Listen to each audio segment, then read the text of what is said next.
after a disastrous start to his return to Arsenal that nearly saw him sacked. Cesc Fàbregas now has a chance to do the unthinkable and deliver the Champions League trophy to North London. Can he pull it off? Let's find out.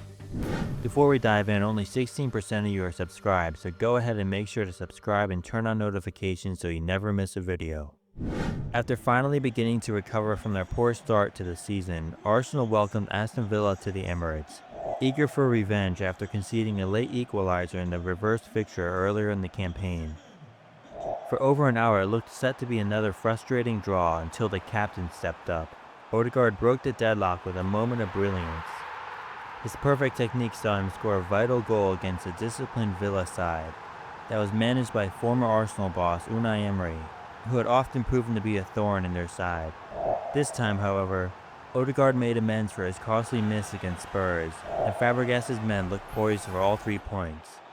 Then in the dying moments, Bukayo Saka produced a dazzling solo run, laying it off to Gyökeres, who fluffed his chance only for Nico Paz to pounce and seal a 2-0 win. It is Fabregas' first victory over Emery and another key step in Arsenal's path back to the top of the table. A 2-0 win over Wolves followed, putting Arsenal in strong form heading into Fabregas' second showdown with Pep Guardiola. Round 2 promised to be tense, especially after the last meeting ended in controversy, with a late red card and dramatic last-minute winner from Nico Gonzalez. In an odd way, Fabregas took City's over-the-top celebrations that day as a subtle sign of respect, or perhaps even fear. Deep down, he believed Guardiola and his players knew they had escaped with an undeserved win. Fabregas wasn't the only one that felt that way, as fans arrived at the Emirates, ready to will their team to victory against a side that had caused them so many issues and heartbreak over the past few seasons. The big news once the lineups were announced was the absence of Gyökeres, with Kai Havertz set to lead the line against the Citizens.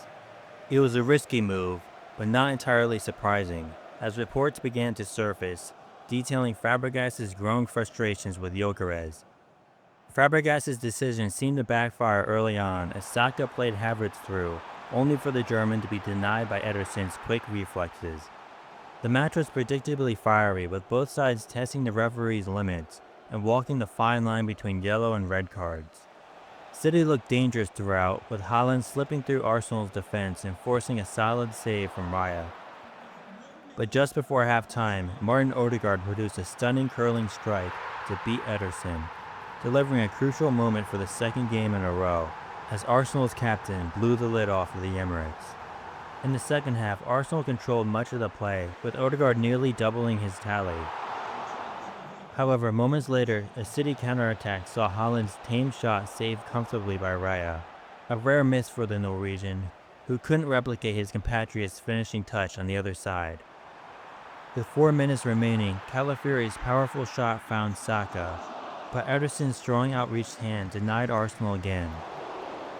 Thankfully, the save didn't cost Arsenal, as the game finished 1-0. Fabregas secured his first managerial victory over his former mentor, and more importantly, sent a statement to the rest of the league that Arsenal were back to their best. Unfortunately, Arsenal's statement win was immediately overshadowed by yet another humiliation at the hands of Liverpool, with a 4-1 drubbing in the FA Cup seeing another trophy slip through Fabregas' fingers. Yet before the criticism over more missed silverware had the opportunity to truly take hold, Arsenal responded with a solid run of 7 points from the next 3 league matches. The momentum arrived just in time, with 2 massive back-to-back matches looming, an away trip to Old Trafford, followed by a crucial home match against Chelsea. But before those league matches, Arsenal wrapped up their Champions League group stage on a high note, finishing in the top 8 and avoiding the additional knockout round.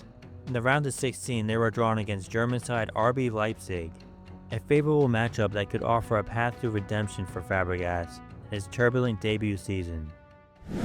The first leg saw Arsenal travel to Germany with optimism, hoping the Champions League could be their path to rescuing a disappointing season. Although they were considered a favorable draw, Leipzig remained a dangerous side with a talented squad and a rowdy home crowd capable of forcing an upset. Yet Arsenal quickly crushed any hopes of a surprise, as a long ball found its way to Gyökeres, whose initial shot was saved, before he pounced on the rebound to give Arsenal a crucial early lead. While his Premier League campaign had been underwhelming, Gyökeres was thriving in the European stage. And he wasn't done there. A lightning-quick counterattack off a Leipzig corner saw Martinelli play through Gyökeres clean through on goal. The Swede calmly rounded the keeper and slotted the ball into the empty net to make it 2-0. To cap off a perfect night, Gyökeres outmuscled his marker and smashed the ball past the keeper to complete his first hat-trick for Arsenal, effectively putting the tie to bed. The Champions League was proving to be the perfect stage for Gyökeres, who was finally showing his quality in an Arsenal shirt. The match ended 3-0, with Gyökeres collecting the game ball and heading back to London with one foot firmly in the quarterfinals. The return leg at the Emirates was a far more controlled affair, with Arsenal cruising to a comfortable 2-0 victory, securing a 5-0 aggregate victory and booking their place in the quarterfinals. There, they received yet another favorable draw, matching up against Atalanta. In emphatic fashion, Arsenal tore through the Italian side, advancing to the semi-finals with a commanding 5-1 aggregate win. What had once been the saving grace of a rocky season was now quickly becoming the defining chapter of Fabregas' tenure, as he improbably guided Arsenal to a blockbuster semi-final showdown against Bayern Munich. But before that, Arsenal returned to league action, hoping to finally carry their European form into the domestic campaign. And they would need it, as Fabregas prepared for his first ever visit to Old Trafford as a manager, and he'd be going up against a struggling Manchester United side. But it was a fixture that rarely unfolded without drama. United entered the match still struggling in 8th place, but Arsenal had climbed up to 5th place since the two sides had last met. Still, United were hoping to pull off a surprise victory to salvage their fading season. And the surprise is exactly what Arsenal got. Just 2 minutes in, Mason Mount set up Xerxes, who stunned the visitors with a gut punch of an early goal. It was a shocking opener that immediately set the tone for the entire match. Arsenal responded quickly, with Fabregas' side determined to walk away with all 3 points. The search for an equalizer didn't take long. A defense-splitting through ball found Gyökeres, who, perhaps thinking it was another European night, finally scored in a big league match for Arsenal, as the Gunners had recovered swiftly from the earlier setback. The pressure continued to mount, with a quick interplay leading to Saka finding Rice in the box, though the midfielder couldn't keep his shot on target. Arsenal were relentless. Odegaard slipped Gyökeres through again, and the Swede did well to beat his man, but blasted his shot straight at the keeper, wasting another clear chance to take the lead. At the other end, United's Xerxes reminded the Gunners they weren't out of danger, as both sides continued to threaten before the halftime whistle. In the second half, Gyökeres again bullied his marker and stumbled into another goal-scoring opportunity, only to hit the keeper once more. His frustrations continued, and it seemed Arsenal's breakthrough might never come. That was until Saka took matters into his own hands. The Englishman's driving solo run ended with a fortunate deflection that finally gave Arsenal the lead at Old Trafford. Replay showed it as an own goal from De Ligt, with the Dutchman's outstretched leg redirecting the ball past his own keeper. But Arsenal didn't care who got the credit. They finally had their breakthrough. The own goal proved to be enough to secure the win, with Fabregas completing the double over his old rivals in his debut season. And while Gyökeres wasted multiple chances, he finally notched his long-awaited Premier League goal. The win at Old Trafford finally pushed Arsenal into the top 4, and surprisingly, just 8 points behind league leaders Chelsea. Somehow, Fabregas had managed to recover from his disastrous start to the season, but now came a pivotal rematch against his former club. The Blues were deep in a title charge and would surely arrive at the Emirates looking to make their own statement. However, it was Arsenal who made a statement, with Bukayo Saka once again leading the charge. This time he didn't need an own goal, as he gave the Gunners an early lead with a composed finish. Arsenal's star boy is flying high and in unstoppable form, and he was a driving force behind the club's remarkable resurgence. Arsenal continued to push and looked poised to extend their lead, with Odegaard missing a golden opportunity to make it 2-0. That miss nearly proved to be costly, as the second half saw Nicholas Jackson come close to equalizing, only to be denied by a crucial match-saving save by David Raya that preserved Arsenal's advantage. And the save proved to be exactly that, a match winner, as the game ended 1-0 to Arsenal, It marked Fabregas' first victory over his former club and a statement result against the league leaders. Back-to-back wins over United and Chelsea sparked the best run of form yet under Fabregas. Arsenal picked up 16 points from a possible 18, going undefeated throughout and showcasing their most fluid, confident football of the season. Fabregas' side was flying, with a free-scoring attack and resolute at the back. They had 4 clean sheets during the stretch, and most importantly, Victor Gyökeres had finally found his footing in the Premier League, netting 5 goals and becoming a reliable presence up top for Arsenal that Fabregas had been craving all season. It had been a turbulent campaign not just for Gyökeres but for Fabregas and the entire club. Doubts had been cast from all corners, but the Gunners had finally begun to deliver on their potential under the controversial new manager. Remarkably, the run propelled Arsenal into second place, just 3 points off top spot, after what was one of the worst starts to a season in club history. Fabregas had not only stabilized the team, but he somehow ignited a title charge. But before the trip to their fellow title contenders Liverpool, an even greater test loomed. A massive Champions League semi-final showdown against Bayern Munich, with Arsenal entering their peak form just in time. The big night finally arrived, with Bayern Munich hosting Fabregas' Arsenal in a blockbuster Champions League semi-final. The German Giants had a squad brimming with world-class talents, and the narrative leading into the match was less about Arsenal's resurgence and more about their supposedly favorable path to the semi-finals, having overcome Leipzig and Atalanta. By contrast, Bayern entered the tie fresh off an emphatic victory over Real Madrid, making them the favorites to reach the final. Still, Fabregas remained hopeful that Arsenal's red-hot form could carry them through the challenge and allow them to leave Germany with something to build on for the second leg. It was a tense opening 20 minutes of the tie until the game burst into life with Ben White's shot that rattled the post, nearly giving Arsenal the perfect start. Bayern responded with a threatening move of their own, as Gabriel stepped in to block Jamal Musiala's effort and keep the scoreline level. A swift counterattack sparked by the captain Martin Odegaard saw him thread a perfect through ball to Gyökeres, who was given 50 yards of open space. The Swede kept his composure and calmly slotted home to give Arsenal the lead. It was a massive goal for the Gunners, and yet another Champions League goal for Gyökeres. More importantly, it gave Fabregas the hope that his side could achieve the impossible. Arsenal kicked off the second half with purpose, launching another swift counterattack that sliced through Bayern Munich's defense.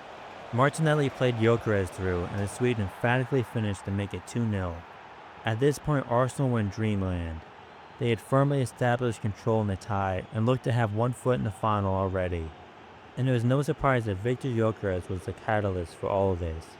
Despite only recently turning things around in the league, the Swede had been a consistent force in Europe, ranking among the top scorers in the competition. And the match ended 2-0 with Arsenal leaving Germany with a crucial lead and what felt like a near certain path to the Champions League final. Arsenal welcomed Bayern to the Emirates with dreams of a Champions League final within reach. What once felt impossible during the rocky start to Fabregas' tenure had now become a real possibility. Just 90 minutes stood between the Gunners and a place in the final. But Bayern were far from finished.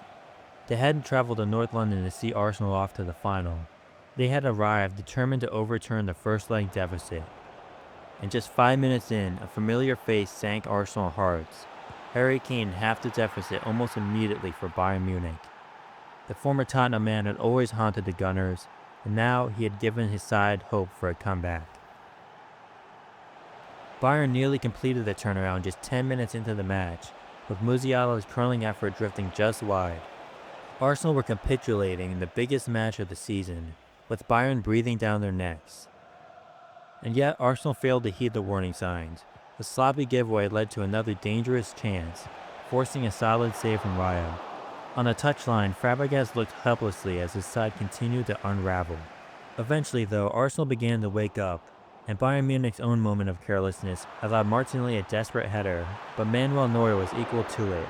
It was the first meaningful attack from the Gunners, and it gave them a much-needed spark of confidence. And coming out of halftime, a mazy run from Arsenal's talisman Bukayo Saka saw the Englishman cut inside and set up Gyökeres, who dragged his shot just wide, wasting a perfect opportunity to re-establish a 2-goal lead. Moments later, Ben White played Gyökeres through on goal again, but the Swedes squandered another clear-cut chance. Arsenal were now relentless, as Timber skipped past his marker and had a shot blocked, with its rebound falling perfectly to Gyökeres, who teed up White, only for the defender to somehow miss from 12 yards out. Those missed chances would come back to haunt them. With just 6 minutes of regular time remaining, Kane slipped through Michael Olise, and the Frenchman coolly slotted home to complete the comeback and level the tie at the end of regulation. It was a heartbreak for Arsenal, just 6 minutes from the final, and now they had to regroup as the game headed into extra time. Extra time produced no winner, setting the stage for a dramatic penalty shootout. Arsenal had entered the second leg with 1 foot in the final, but now they were on the brink of complete collapse. The first 2 penalties for each side were calmly converted.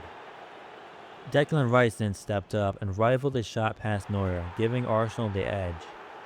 Then veteran Bayern Munich legend Thomas Müller was denied by Raya, shifting the momentum. With the advantage, the first leg hero Gyökeres thundered his penalty into the side netting, putting all the pressure on Bayern Munich's new signing, former Liverpool Academy product Harvey Elliott. But Raya stood tall again, saving Elliott's effort and officially booking Arsenal's place in the Champions League final. They hadn't made it easy on themselves, and they came dangerously close to total collapse, but in the end, they held their nerve, and Fàbregas, in his first full season in charge, had led Arsenal to the grandest stage in club football. Arsenal were riding high after their dramatic penalty shootout victory, and somehow, they head into Anfield with a slim chance of chasing down league leaders Manchester City. Unfortunately, it looked like the Gunners were still basking in their Champions League triumph as Benjamin Sesko tapped home an early opener for Liverpool. In some ways, it was a wake-up call they needed, especially after nearly throwing away a 2-0 lead against Bayern. And of course, it had to be Sesko once again punishing Arsenal. The match looked destined to end in a 1-0 victory for Liverpool, until Odegaard slipped a perfect pass to Gyökeres, who finished confidently to rescue a late draw and continue his impressive goal-scoring form. The 1-1 result all but ended a faint title hopes of both clubs as Manchester City remained out of reach. But the biggest story of the day wasn't the scoreline. It was a heavy challenge from Milos Kerkez that left Arsenal's most important player writhing on the ground. And at the worst moment possible, it was confirmed. Bukayo Saka had suffered a broken toe and would miss the Champions League final. Without Saka, Arsenal closed out the season with a draw at home against Newcastle and a final day victory over Leeds. They ultimately finished third in the league, just 5 points behind the champions, in what was a remarkable turnaround for Fàbregas, who looked destined to be sacked after a disastrous start, but since the loss at Stamford Bridge back in November, his side went on an astonishing 21-5-1 run, igniting real optimism for the future. If that kind of form could be sustained from the beginning of a campaign, Arsenal might finally end their long wait for a Premier League title. Yet the optimism didn't fully carry over to the build-up to the Champions League final, as Arsenal were set to face off against a defensive juggernaut that was Atletico Madrid, and they'd be doing it without their star boy. Saka's absence would be deeply felt. Since November, he and Odegaard had been the driving force of Arsenal's attack. Now the burden would fall to Victor Gyökeres to maintain his red-hot European form and lead the Gunners to the promised land. And so the big day finally arrived, Atletico Madrid versus Arsenal in the Champions League final. Both sides stepped onto the pitch, desperate to get their hands on the trophy. And Arsenal entered the Champions League final as clear underdogs, with many labeling their run to the showpiece as lucky. Comfortable draws against Leipzig and Atalanta, followed by a narrow penalty shootout escape against Bayern Munich, led critics to question their path to the final. In contrast, Atletico Madrid had battled through Celtic, Liverpool, and Manchester City, earning their place the hard way. Arsenal boasted the tournament's top scorer in Victor Gyökeres with 13 goals to his name, but Atletico Madrid had the most formidable defense in the competition. With Saka ruled out and Arsenal's hope resting squarely in Gyökeres, if the Gunners were to live out their dream and lift the club's first ever Champions League trophy, he would have to be the one to rise to the occasion. And the Swede would step up after tenacious defensive play from Martinelli found Gyökeres in the box. He would get taken out before he could shoot, earning the Gunners a penalty just 20 minutes into the final. The captain Martin Odegaard stepped up on the biggest stage of them all and buried his penalty in the bottom corner, giving the Gunners a lead. It was an absolutely catastrophic start for Atletico Madrid, but for Fabregas and Arsenal, it is one step closer to their dream. And it was thanks to none other than the captain Martin Odegaard. But there was a reason Atletico had made it this far. They weren't going to lie down for Fabregas' side, as just moments later they forced a crucial save out of Raya to maintain the lead. And that fight seemed to rattle Fabregas' side, as a poor giveaway from Gabriel gifted Julian Alvarez and Atletico Madrid an equalizer. The lead had lasted all but 13 minutes, and just like the semi-final, Arsenal were seemingly capitulating under pressure, with Diego Simeone's side piling on the pressure. And they kept coming after them, looking for the lead, with the Gunners only able to hold them off as they looked for the opening. And that opening would come in the form of a Gyökeres breakaway with a sweep clear of his defenders, but he dragged his shot just past the post, sparing Atletico Madrid. It was the last big chance of the first half, and Gyökeres had wasted the opportunity to enter the halftime with the lead. And the second half picked up right where the first half left off, with an Odegaard long ball seeing Gyökeres body his defender and create a chance for himself to rectify his miss, only for the sweep to be denied by Oblak, and once again it was a massive opportunity wasted by the competition's top goal scorer. A couple minutes later, he again manhandled his defender, made room for himself, only to once again blast it straight at Oblak. And once more, Gyökeres would surprisingly manage to dribble his way past the defense and make room for his own shot, but Oblak would remain steady in the goal to deny Arsenal the lead. And that would unfortunately be the last chance of regulation as the game headed into extra time. Arsenal had regained their footing after a shaky spell in the first half, but they had failed to find the breakthrough. Extra time saw very little action between the two sides until Atletico Madrid corner at the end of the game. The Spanish side had a chance to win it all at the death, only for Raya to punch the ball clear. It seemed to be heading to penalties until Trossard's interception. With the last play of the game, the little Belgian got away from his man, ran nearly 60 yards, and with a chance to win it with the last kick of the game, he put it wide. It is quite literally the last play of the game, and the man Fabregas had hardly used all season blew his chance of writing his name into Arsenal folklore. The entire Arsenal bench was dismayed. They knew that was the chance, and now the game was heading to penalties. Arsenal were fresh off a penalty shootout win over Bayern, but fans were nervous. Could they do it 2 times in a row? After Atletico's opening scored penalty, the captain stepped up for the second time in the game and put it right where he had before. Atletico responded in kind, and in perhaps a potential act of redemption, Trossard converted his penalty. But he could only be redeemed if Raya could get a stop.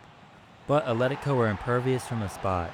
Substitute Jesus blasted his into the top corner, while Raya got a hand on Gallagher's shot but was unable to keep it out. The German Kai Havertz predictably converted his penalty, leading into the last set of penalties. Llorente's ballsy Panenka penalty sent Raya the wrong way and put Arsenal's hopes on Gyökeres. He had had a rough game, but he had a chance to keep Arsenal's dreams alive. But he yet again failed on the biggest stage, and the 2024-25 European crown belonged to Atletico Madrid. The team that had faced multiple UCL final heartbreaks finally won the big one, but it left Gunner fans heartbroken themselves, and the man who had carried them into the final with 13 goals couldn't score the breakthrough and faltered in the penalty shootout. While Atletico had been lucky to make it to penalties with Gyökeres and Trossard's misses, they still deserved to be champions of Europe.